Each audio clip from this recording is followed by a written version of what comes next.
Hello, welcome back to Learn Economy. In this video, we are going to see bank balance sheet.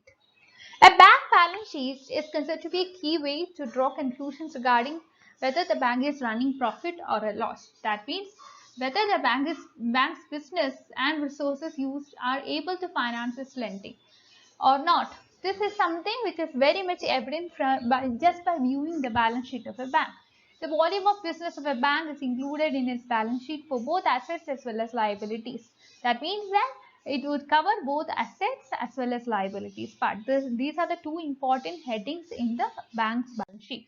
So what are assets? A bank balance sheet it is something which is different from what we see in the case of other what we see in the case of balance sheet of other sectors like manufacturing entities. The classification here, it is not based on current assets or long-term assets of inventory or payables.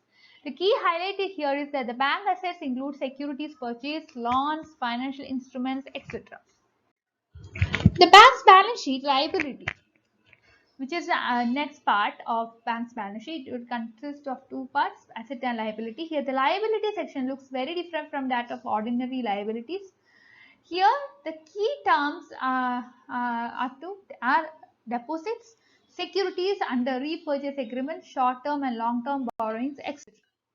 Now, components of bank's balance sheet: cash and cash equivalents. So, for many other sectors, we could see that the holding of a large amount of cash is considered to be a loss, especially in terms of opportunity cost. But in the case of bank's balance sheet, cash is a source of income and it is held on deposit side, or it is held considered to be a deposit. Sometimes banks also hold cash for other banks, and one of the significant services which banks provide is to provide cash on demand. So as a result of this nature of bank, businesses also will get some cash if they need it. Most often banks keep excess reserve for high safety, and this is essential to focus for investors since chances of receiving a higher amount of dividend or buys back increases. So that means that when there is, in the case of emergencies, banks reserve would be coming for the help of banks. Next, securities. These instruments are usually short term in nature and banks generate a yield from these kinds of investments.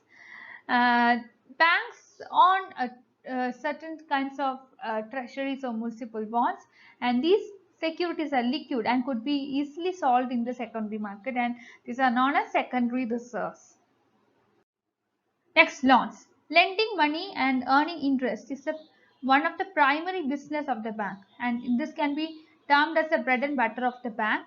And bank's balance sheet would include loans as well, and an increase in loans is not sufficient. This alone is not sufficient.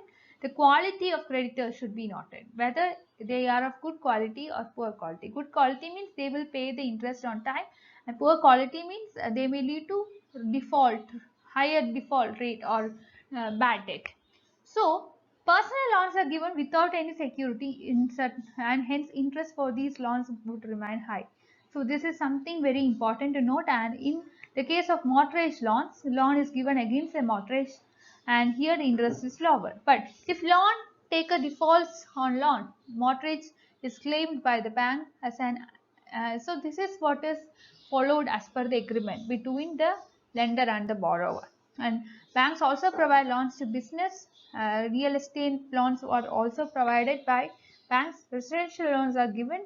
Commercial mortgages, consumer loans, interbank loans, etc. are given. Then deposit.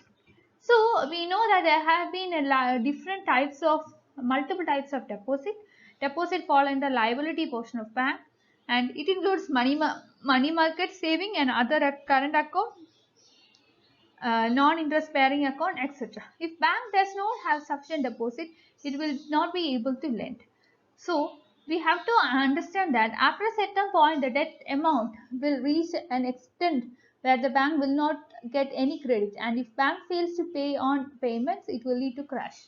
Bank use liabilities to generate more income, which earns them in additional income. By using these deposits to finance for individuals, bank would be able to gain profit. Bank also have an allowance in balance sheet for covering losses, and changes in this amount are based on economic conditions. Accounting for valuing assets in bank. Capital is actually determined by total asset less total liabilities. However, the recent changes in this definition have made it very complex to determine the true value of bank's net worth. After 2008 crisis or 2009 crisis, the government took specific initiatives to restore faith in the banking system, because after this crisis, many of the people, they have lost their belief in the banking system.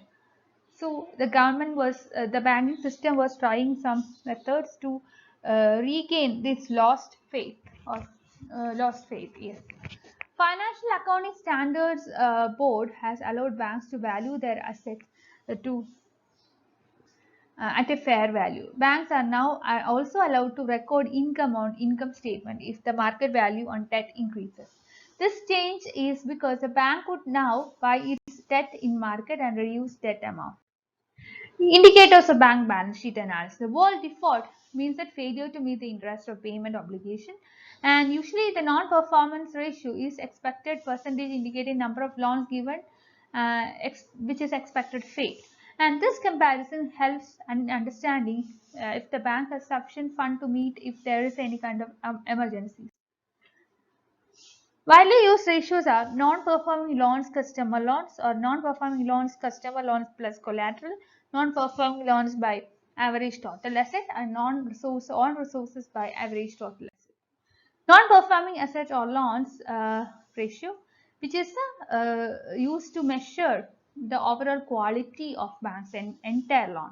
Non-performing loans are the ones which interest is overdue for more than 3 months.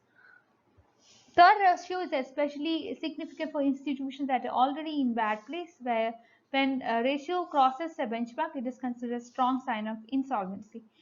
Higher fourth, the ratio indicates that banks is highly leveraged and there is lower protection against defaulters on loans mentioned above on asset side.